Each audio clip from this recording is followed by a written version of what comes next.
That's my theme song, y'all. Welcome. You're listening to Doopy Deep with Dr. Nikki. This is the place where witty, irreverent, opinionated perspective meets serious, fact-based discussion. Featuring our host, Dr. Nikki Coleman, and her co-host, Tomas Bell.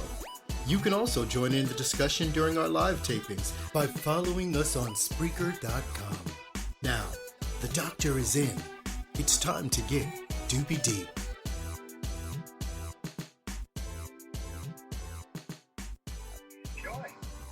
Hello, and welcome back to one of our COVID-19 podcasts with Doopy Deep with Dr. Nikki and my illustrious host with the most. Oh, let me take my sip. You see what I'm saying? This is what I work with. This level Don't you of like competence. Okay, for those of us on Instagram enjoying this live, because we're live in two places right now, don't you absolutely love this cup? This is from King Kong the musical.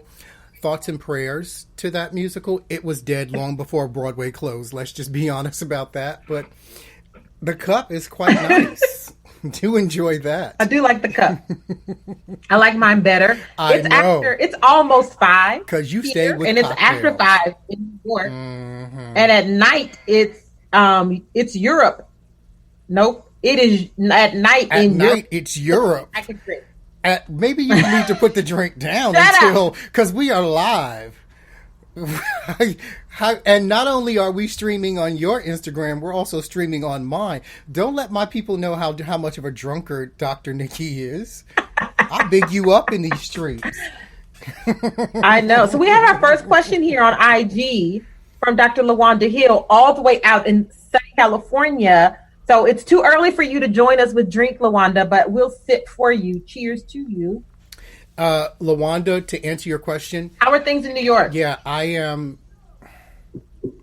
So it was really funny. I have this thing with sound, I realized, and I was talking with Dr. Nikki one day, and she said, why are you so angry? And I realized it's because there are so many, I live by a hospital, and there's so many sirens that go past me throughout the day that it's like grating on my nerves. And it's hard to center when like every 5 minutes or so, that's all you hear. Things are bad here. They really are. And we sort of separate ourselves from it as much as possible and try to isolate ourselves from it. But the reality is people really need to follow these social distancing guidelines, keep taking care of themselves, minimize their interaction with other people, be respectful of people when you do have to go to grocery stores and stuff like that. Give them their distance, respect their space. Like, if you follow this, we will be able to flatten this curve and get better. But New York is New York. It's lawless. People want to do what they want to do, and we know how that turns out. So we'll see. It's intense everywhere, right? But so that's part of the reason why we're going live, but also just why we're podcasting today. Again, we did one early on when we were first at stay-at-home, shelter in place, whatever language your state might be using. If your state is in fact using anything, those 10 still holding out. If, in fact, they're using anything at all. Right. At all. But I wanted to really spend our time today. So let me say this. This is a difficult time for everyone. It is uncertain times for everyone. I think it's important to find as much balance as possible between acknowledging the seriousness and gravity of the situation while also making sure you stay forward focused as much as possible and to try to remain as positively present as possible. And so I don't want to just be a voice adding to the conversation about more like all the things that are going wrong, because we all know that, right?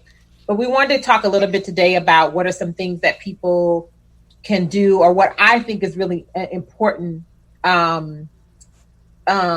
frameworks and ideas to keep in mind to help us keep forward and to help us stay as healthy mentally and emotionally balanced as possible in this time that we're living in. So today we wanted to focus our conversation on community in the time of COVID-19. And that has been especially poignant to me over this past week, more so than ever. We've talked before in this process about social distancing. And as Tomas just pointed out, it really is important for us to be able to reduce the amount of time that we're out of the home, reduce the amount of contact you have with people that are not already in your home. It's so critical at this point. That is the best chance that we have. That is the consistent message from all public health experts, all scientists involved. And so I want to do my part in this platform to continue to reinforce that as much as possible. Mama, yes, I called you out. I'll tell you all about her later. But what this process of social distancing, I'm sorry, there's the slip, right? Social distancing is really causing us a sense of isolation for folks. Mm-hmm.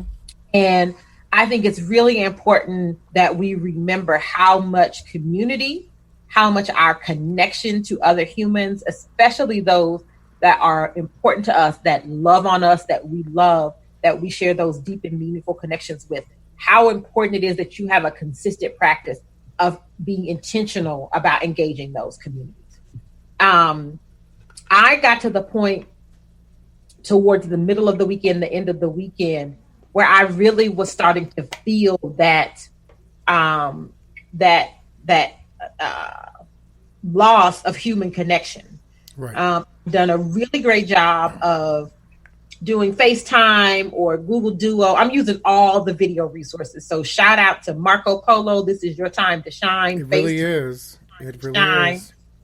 Google Duo, your time to shine. Zoom, you need to get your racism and pornography together, but you're still here for us. You're still here for us as long as we are password protected. You are still password protected. Just like all sex, want to keep it safe and wrap it up. Real talk. Consider that Zoom password your condom.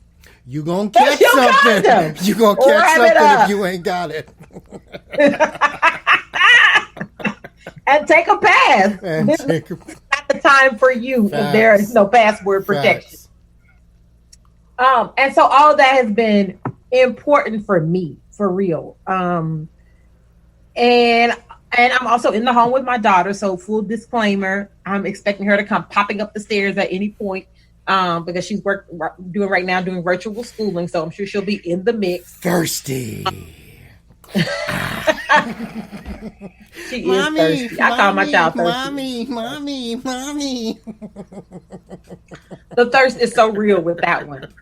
So I'm sure she'll be up here. And full disclosure, she is dressed. I'm sorry. She has made her face look like a puppy because she's been pretending to be a puppy today. And we're just going to roll with it. She used makeup, eyeshadow to give her a look. Pup. And that's life. Everybody needs a thrill. Pup life. We all got a space to feel. Prince Rogers Nelson, rest in peace. Always got a song for us. But and so I love her. We know that I love her. I talk about her all the time. She's a big center of my universe. But she's 8, and the real talk, she don't have no real conversation. So, got you. That's an interview between me and Tomas. But she doesn't have too much real conversation. From the gate right there with that one. But it's true. She ain't got no real conversation. She doesn't. She's 8. Last night, we had an in-depth conversation about DuckTales. No, if mummies were real. But for real, though. That's because after seeing a few press conferences, I'm convinced that zombies and vampires are quite real. So. Yeah, Kushner. Like this. I didn't say it. No one said it. Oh. But I just wanted to sit and be with some adult people and just have that. So, again, all the resources, technology resources we have available to us are great. But today we went out to run a couple errands, and practicing safe practices as well. I want everybody to be aware I'm doing my part. I go out once a week. Good.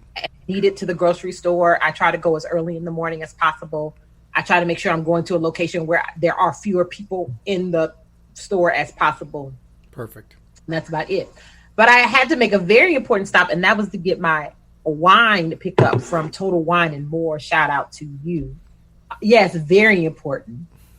Don't make that face. Oh, wait a minute. Wait a second. Listen. You know, I would never be a person to disparage anyone's wine run. Never. Never. Thank you. So I pulled right up to the curb. Here we go. Hold on. Guess who's back in the house? Heels click clacking about. And there she go. Hey, Brandy Holmes. It is a lot of stairs. What, babe? I'm live. Finished. Okay, you finished? Did you read too? Okay. Well, now you can No, wait. You said say hi to Miss Brandy. Say hi to Miss Lawanda. Say hi to Tomas. hi, Miss Brandy. Hi, Miss Wanda. Hi, Tomas. How you doing? It is a lot of stairs. Okay, babe. Can you let us finish this? Yeah. Okay, you can go back to watching TV. Wait a minute. Hold on. What's Hey, a boo. lime? What's a lime Rita? I see something. I'm sorry for the people listening to it live.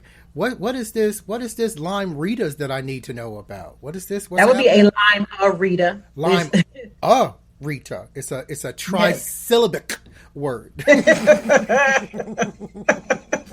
So, Lawanda, you can let me know if this is correct. But a limerita is kind of like a margarita in a can sort of situation, right? Lime flavored. She hit a my God. That Yes, told us that's what all it is. we need to know. Yes. Okay. All right. I got to get Yes. a lime Rita in my life.